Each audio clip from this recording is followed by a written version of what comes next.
Every July 4th, the night sky blossoms with explosions of manufactured light. We watch them climb, burst, fade into smoke, leaving trails of fleeting beauty. The air smells of gunpowder and grilled food.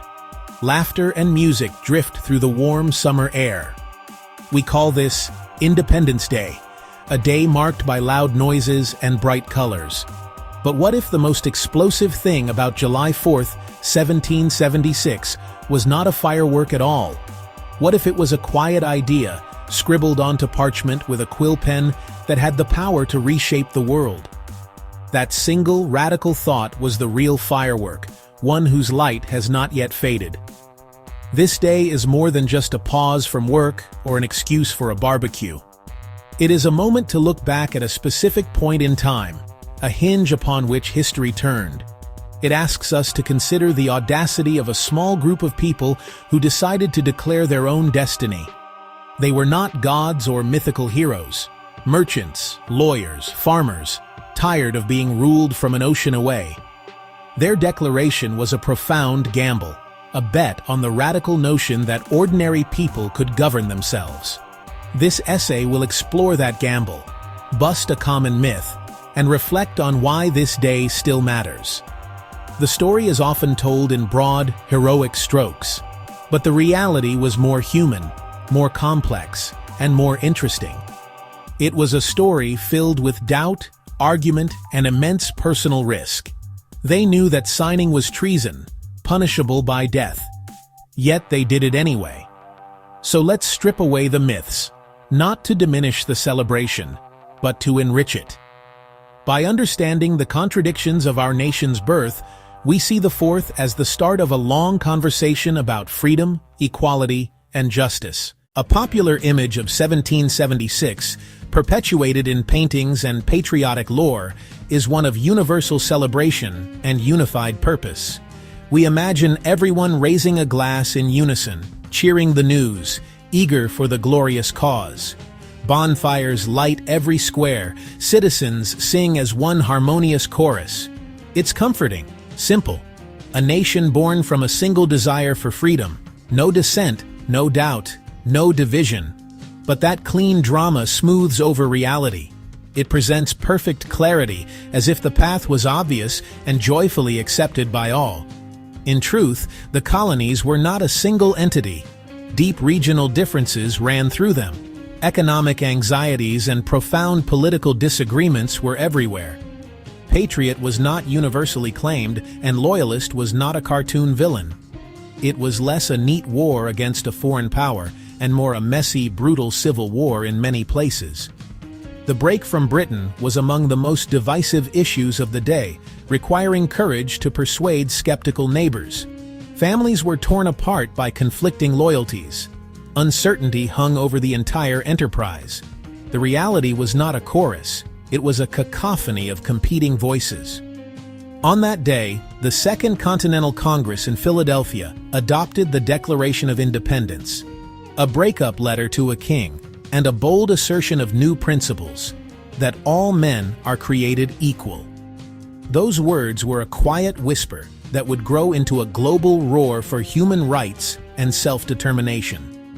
Hancock signed boldly. Legend says large enough for a king to read without spectacles. Folklore aside, the act was brave, a personal pledge of his life, fortune, and sacred honor. It didn't create a nation overnight. It set a mission for a hard revolution and gave ordinary soldiers a reason beyond taxes, to be citizens, not subjects. Colonial society in 1776 was deeply fractured. Historians estimate roughly a third patriots, a third loyalists, a third neutral. In the backcountry, loyalties split households, brothers on different sides. Not neat lines, but vicious personal conflicts that scarred communities. The soaring rhetoric did not apply to everyone.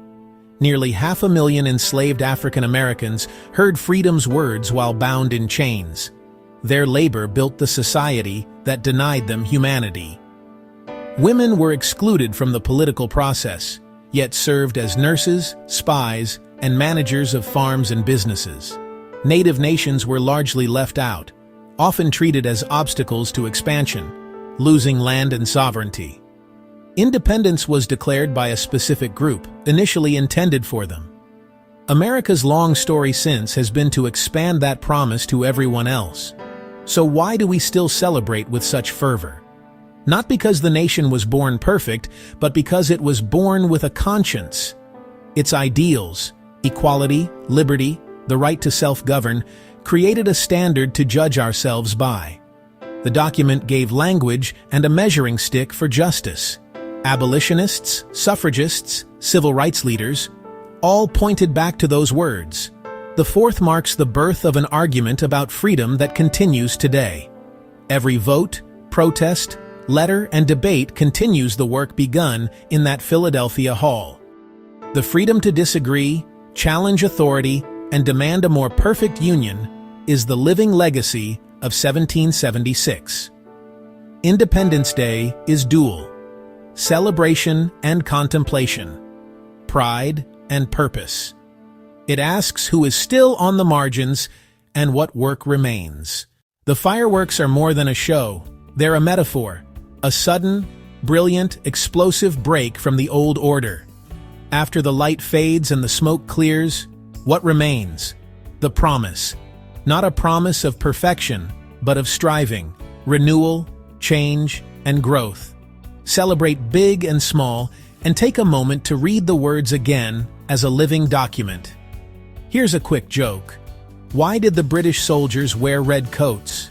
So they could hide in the tomatoes. Silly, sure, but a reminder that history is made by real people, quirks and all. Celebrate our shared humanity. Be kind, even to those you disagree with. Care for your community. Thank those who serve. Make liberty and justice more real for more people. The most patriotic act is to engage with the holiday's complex legacy, holding triumph and tragedy at once. Independence Day is about hope, audacious, risky, enduring hope. Freedom, when it finds its voice, makes a joyful and hopeful noise. Let this day be both joyful noise and thoughtful silence.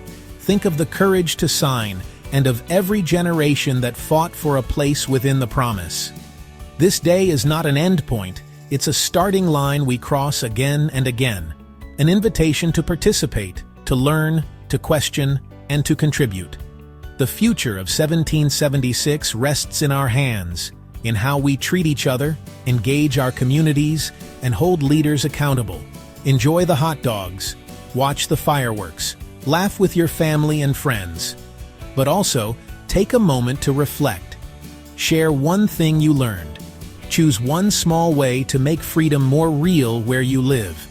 The lights in the sky will fade, but the enduring light of the founding ideal, that all are created equal, is ours to tend.